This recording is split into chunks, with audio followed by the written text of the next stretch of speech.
Alright guys, we're back in war number 2 for season 43. We're going to try and continue our hot start as an alliance. And one bonehead mistake that I make later on, and we do get to learn from last war, and we go for a Zemo boss solo. So we'll get to that at the end. Of course, you could skip to it if you'd like to see it. We're going to start off on path 1. We're going to take down this Mr. Negative. I do make a little bit of a mistake, but I get lucky. I try to go for another special 2 right here. Unfortunately, he parries me. So I'm just going to hold block, make sure he doesn't punish me. He doesn't. I'm able to back off.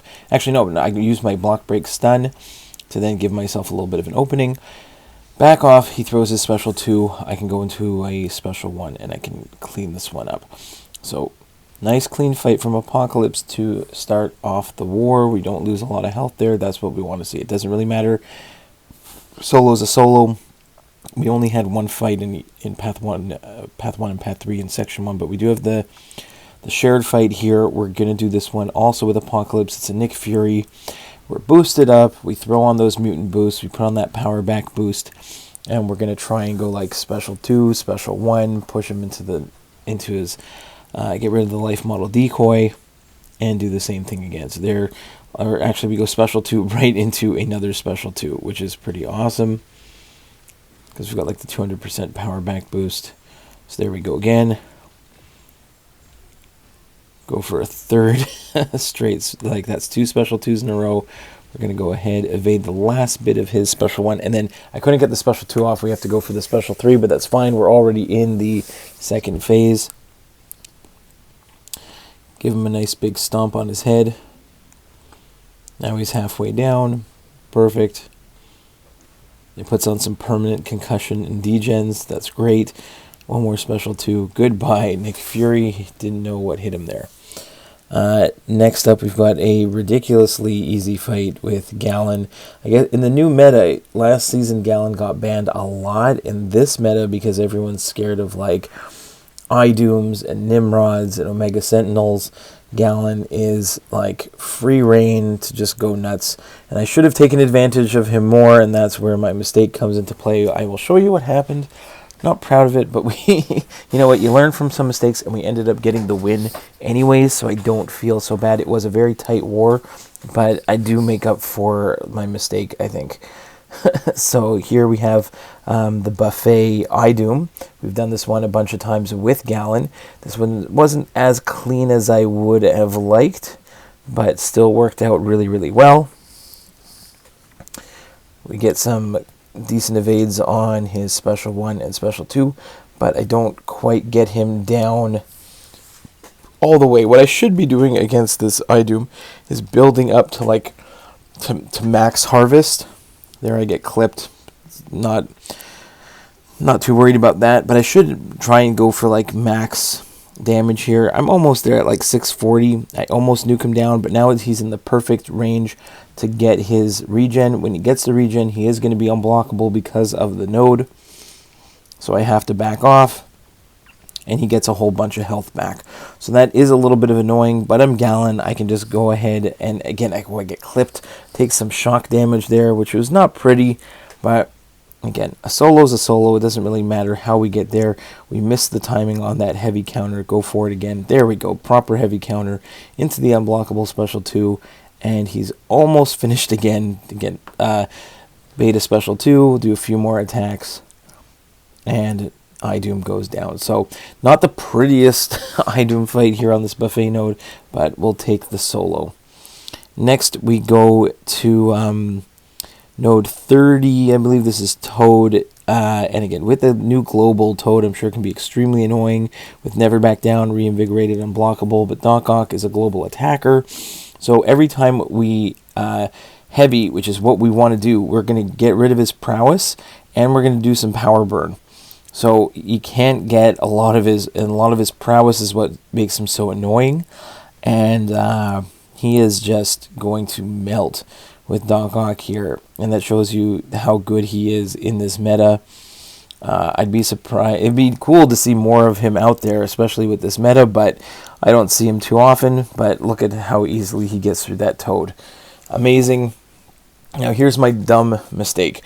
I was concerned about this buffet thing, and I should have just gone Galan because I was a little bit worried about the reinvigorated unblockable.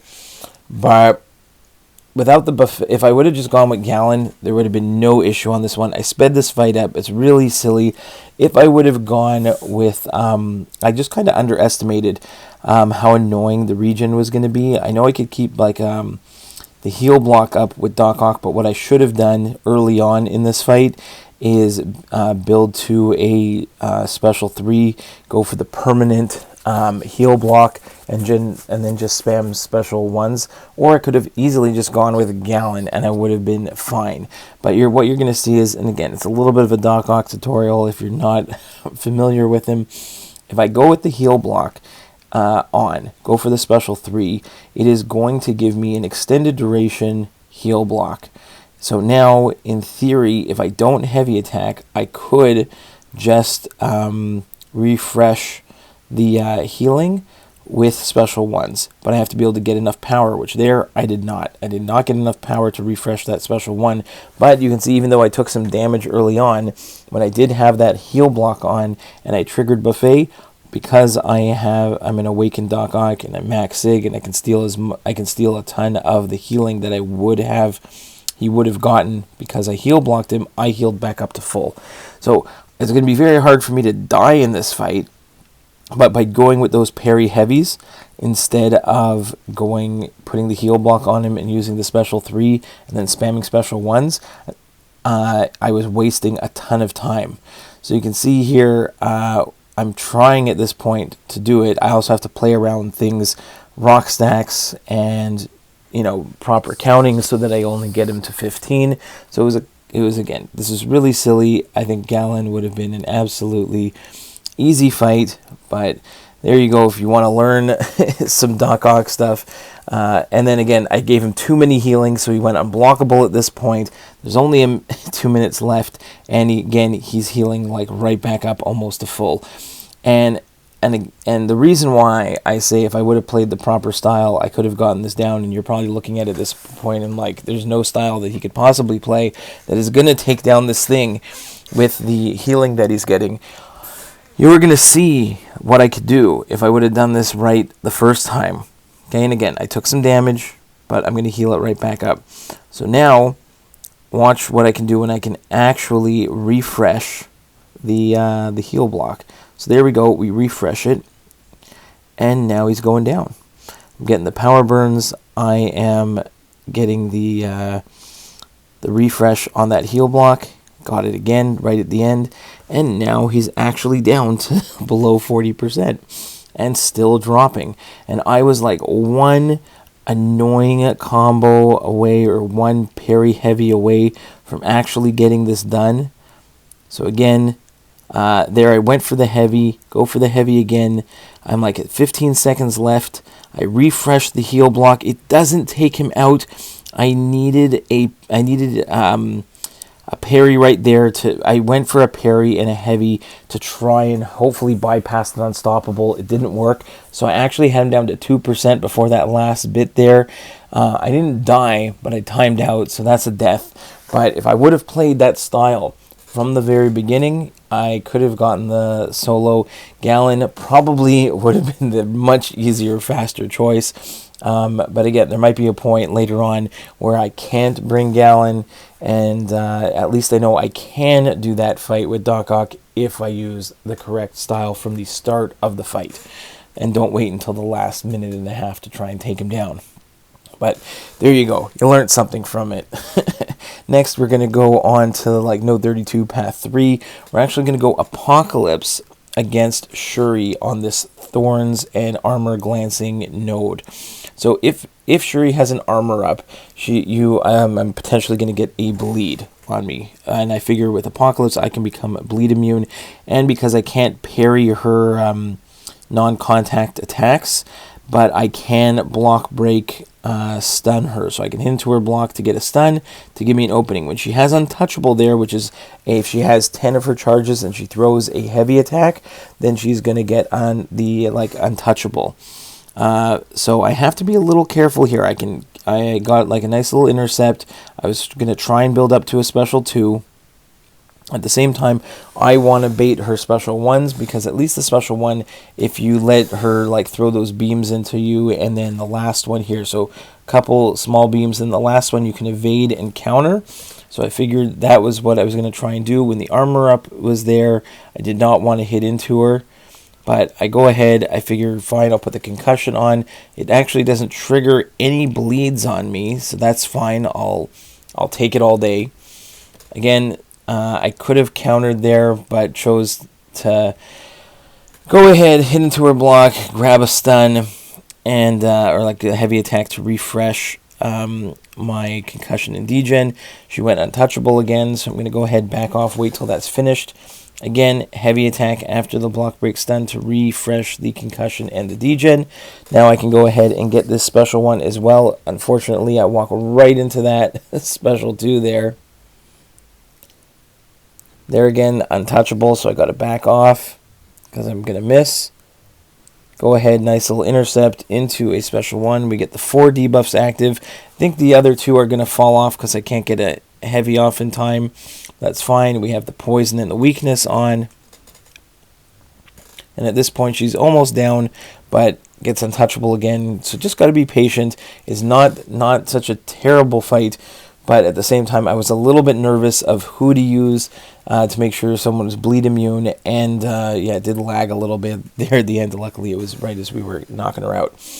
But yeah, it worked out okay. Next, we bring in our big boy Oc, the 565, like at the rank 5 6-star, against this Mangog. On this node, if you have armor, it's going to put shocks on you, and armors will glance. Mangog has no access to armor, so it's just a simple Mangog fight, and with Oc, he's just going to be shut down completely. You can see all that beautiful power drain on the right-hand side. I even go for the heavy spam in the corner, which I don't usually do all the time, because sometimes I get pushed back out of it, then you whiff one, and then you're kind of screwed. But here we just go ahead, throw on the special 3 because we had built up to it. He's going to be power drained again, and we can just go for another heavy attack here, and a 7-star Mangog is just going to get absolutely shredded in 27 hits by Oc. Next, we've got Korg on this energy, high energy, burden of might, high energy diet, reinvigorated, unblockable. We're going to go with Apocalypse. So what I'm going to do is I parry, and then I go for just light attacks. Parry, just go for light attacks, get his shield down. I do have the power back boost and the advanced power boost on to get that big old special 2 on him, get the degen, get the concussion, and then go ahead, take that special on the block without triggering. I want to be able to get power without triggering Burden of Might, so I don't want any buffs on me.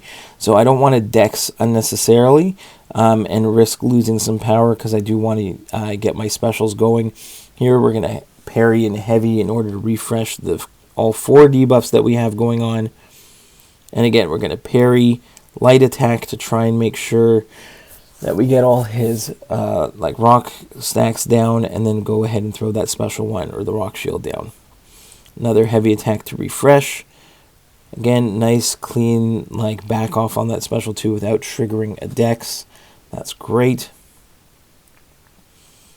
And one more special 1 for good measure. Great fight from Apocalypse against Korg. Last but not least, I had no minis in the boss circle, just Magneto that I recently took up to rank 4, just because I figure if I'm going to be taking Zemo bosses, I'm going to need all the help I can get. And I'm going to do the similar thing that I did last time, but some of my timing is not perfect. But there, if I trigger a heavy attack or a special 1, I'm going to try and counter with a heavy. That is the key with Magneto.